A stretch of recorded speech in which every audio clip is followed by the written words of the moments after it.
Hello friends, I am Vanda Parmar and we are continuing our topic life processes series 4। हमने previously आपसे discuss किया था, हमने वहाँ रेस्पिरेशन डिस्कस किया था। हम बात कर रहे थे एक्वाटिक और टेरेस्ट्रियल एनिमल्स की, जहाँ हमने एक्वाटिक कंप्लीट करके हम टेरेस्ट्रियल की बात कंटिन्यू करेंगे।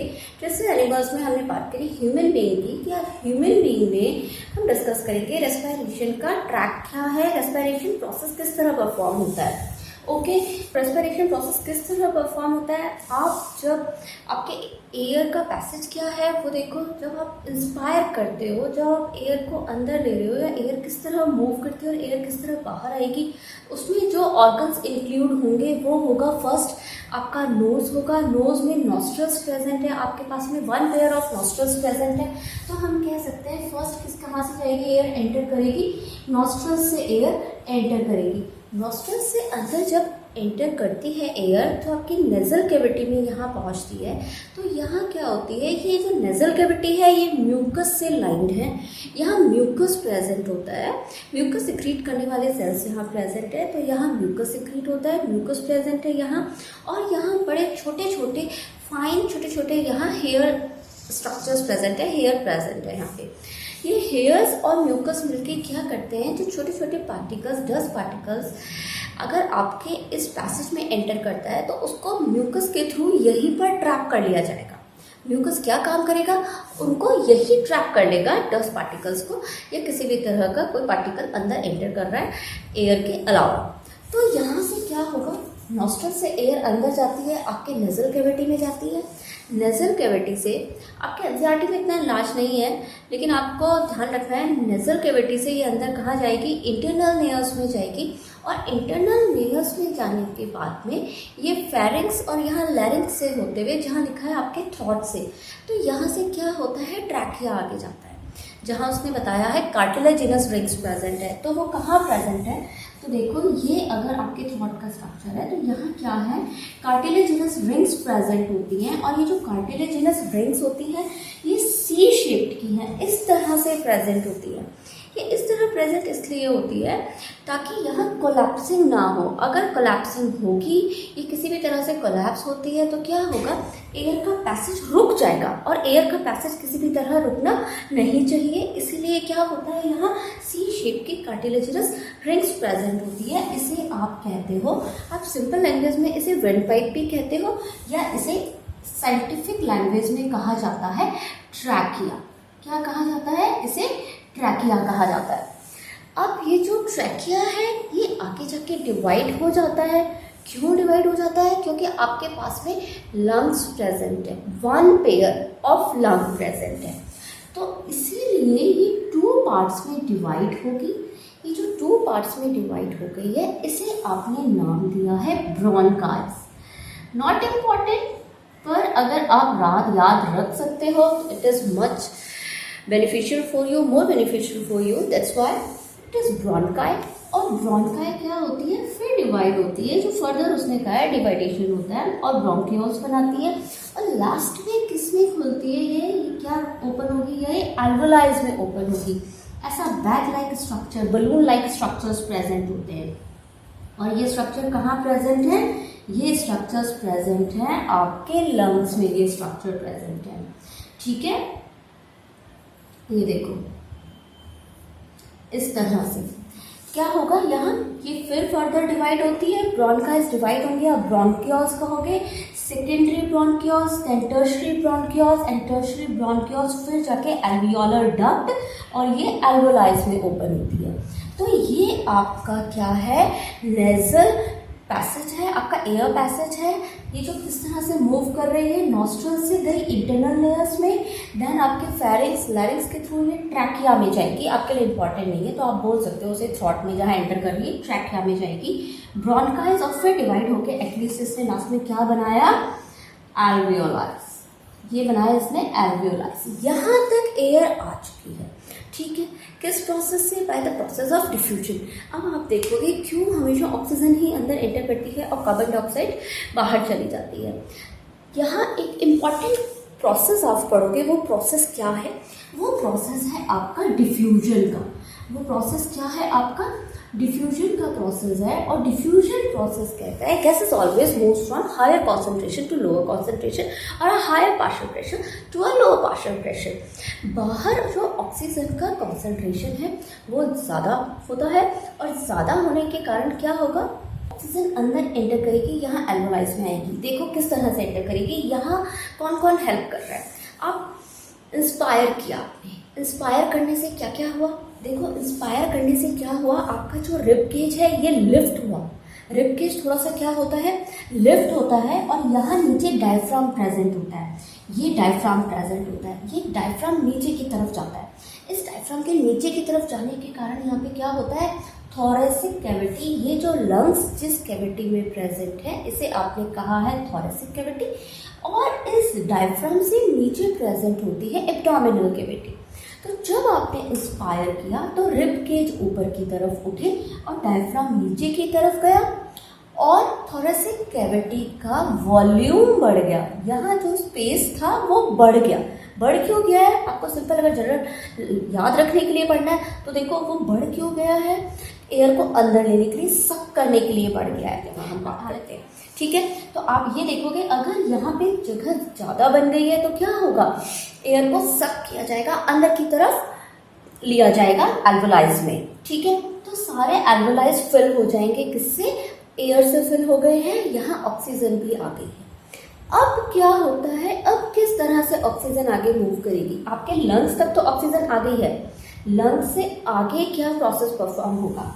तो देखो ये जो एल्वोलाइज हैं, ये जो एल्वोलाई का स्ट्रक्चर है, तो इसको आप कहोगे एल्वियोलर वॉल। एल्वोलाइज की वॉल है, that's why it is alveolar wall. और ये जो एल्वियोलर वॉल है, यहाँ पे ब्लड कैपिलरीज का नेटवर्क प्रेजेंट होता है। बहुत सारी ब्लड कैपिलरीज यहाँ प्रेजेंट होती हैं। ये जो ब्लड कैपिलरीज हैं ये क्या करती हैं, ऑक्सीजन और कार्बन डाइऑक्साइड के एक्सचेंज का काम कौन कराएगा, ये ब्लड कैपिलरीज और एल्वियोलर वॉल के बीच होगा। अब ये जो ब्लड कैपिलरीज हैं, यहाँ क्या होगा, यहाँ ऑक्सीजन कम है, यहाँ ऑक्सीजन कम है, क्योंकि ये यहाँ पे कौन सा ब्लड लेके आई है, ये वो ब्लड लेके आई है जो क्या कर रहा था, सेल्स से लेके आई है, जहाँ सेल्स वर्क कर रही थी। हमने प्रीवियस पढ़ा था कि वहाँ पे क्या होता है, फूड का ऑक्सीडेशन होता है, कार्बन डाइऑक्साइड जनरेट हुई है। तो इन छोटी छोटी सेल्स के पास में क्या हुआ है, फूड था C6H12O6, और ऑक्सीजन की हेल्प से क्या किया था, इसने एनर्जी लिबरेट कराई थी, एनर्जी बनी थी और कार्बन डाइऑक्साइड बनी थी।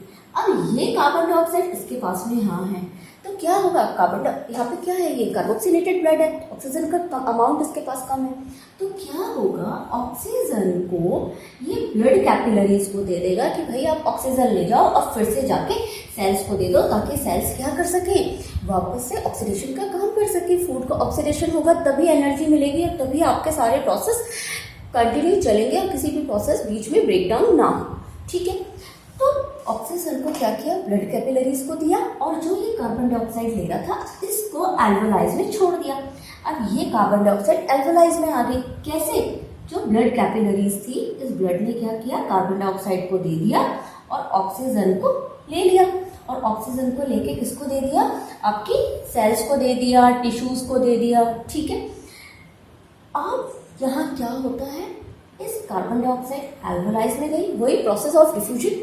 अंदर जो सेल्स है, छोटी छोटी सेल्स है, इनके पास में क्या हुआ, ये कार्बन डाइऑक्साइड का अमाउंट बढ़ता जा रहा है। इसने कहा हमें कार्बन डाइऑक्साइड की ज़रूरत नहीं है, इसे बॉडी से बाहर लिबरेट किया जाए। तो ब्लड कैपिलरीज के थ्रू एल्वोलाइज तक आई, और वही प्रोसेस डिफ्यूजन प्रोसेस के थ्रू, यहाँ हायर कॉन्सेंट्रेशन है, बाहर लो कॉन्सेंट्रेशन है, 0.03% ऑफ कार्बन डाइऑक्साइड का प्रेजेंट है। तो फिर से ये इसी ट्रैक और इसी पैसेज के थ्रू आपके नॉस्ट्रल से क्या होगी, कार्बन डाइऑक्साइड बाहर लिबरेट कर दी जाएगी, बाहर चली जाएगी। ठीक है, तो यहाँ तक आपकी बात होती है किसकी, एल्वोलाइज और ब्लड कैपिलरीज के बीच में किस तरह एक्सचेंज हुआ। बात आती है इंस्पिरेशन और एक्सपीरेशन की। तो इंस्पिरेशन और एक्सपीरेशन में आपने देखा किस तरह आपने इंस्पायर किया, आपका जो मसल्स है, यहाँ मसल्स प्रेजेंट होती है, रिब केज के ऊपर यहाँ मसल्स प्रेजेंट है, इंटरकोस्टल मसल्स होती हैं। आप यहाँ देख सकते हो रिब केज ऊपर की तरफ उठा, आपको इतना लार्ज नहीं पढ़ना है, आपको इतना डीप नहीं लेना है अभी नॉलेज। तो आप देखोगे क्या हुआ, रिब केज ऊपर की तरफ उठा, डायफ्राम नीचे की तरफ गया, और कैविटी का वॉल्यूम क्या हो गया, बढ़ गया, तो एयर अंदर सब कोई ठीक इससे ऑपोजिट प्रोसेस परफॉर्म होगा जब एयर को एक्सपायर किया जाएगा, बाहर निकाला जाएगा, एक्सहेल किया जाएगा। तो क्या होगा, रिब केज नीचे की तरफ आएगा, ये वापस ऊपर की तरफ बढ़ेगा, वॉल्यूम कम होगा और वॉल्यूम कम होने के कारण क्या होगा, कार्बन डाइऑक्साइड को बाहर लिबरेट कर दिया जाएगा। वहाँ डायफ्राम जो फ्लैटन स्टेट में था वो वापस अपनी नॉर्मल स्टेट में वापस आएगा।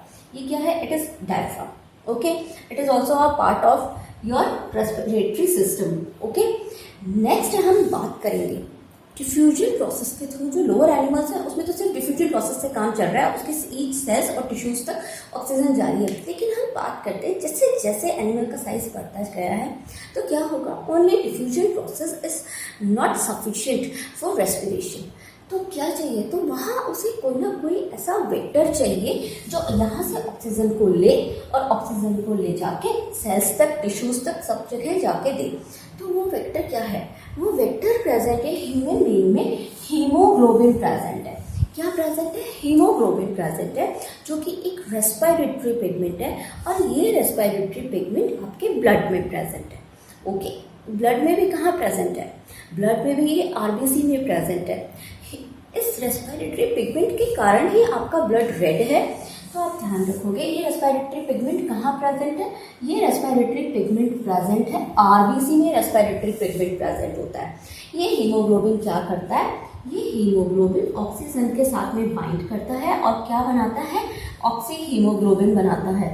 एक्चुअली मैं 4 इसलिए यहाँ डिनोट कर रही हूँ क्योंकि एक हीमोग्लोबिन के पास में 4 फेरस आयन होते हैं और ये फेरस आयन ही है जो ऑक्सीजन को बाइंड करेगा, इसलिए मैंने यहाँ 4 डिनोट किया। एक हीमोग्लोबिन के साथ में 4 ऑक्सीजन मॉलिक्यूल बाइंड कर जाते हैं। ओके, तो ये बात आती है आपके किसकी, रेस्पिरेटरी पिगमेंट की। अगर आप डिफ्यूजन प्रोसेस से पूरी बॉडी पे पहुंचाओगे तो बहुत टाइम लग जाएगा, लेकिन हमारे सेल्स को, हमारे टिश्यूज को, हमारे ऑर्गन्स को ऑक्सीजन की डिमांड ज़्यादा होती है। इसलिए यहाँ एक और सिस्टम डेवलप हुआ, क्या, यहाँ सर्कुलेटरी सिस्टम डेवलप हुआ, जहाँ ब्लड ने क्या किया, यहाँ रेस्पिरेटरी पिगमेंट प्रेजेंट था, हीमोग्लोबिन, जिसने इसे क्या किया, ऑक्सीजन को क्विकली पहुँचाया आपके सेल्स तक, टिश्यूज तक और ऑर्गन्स तक।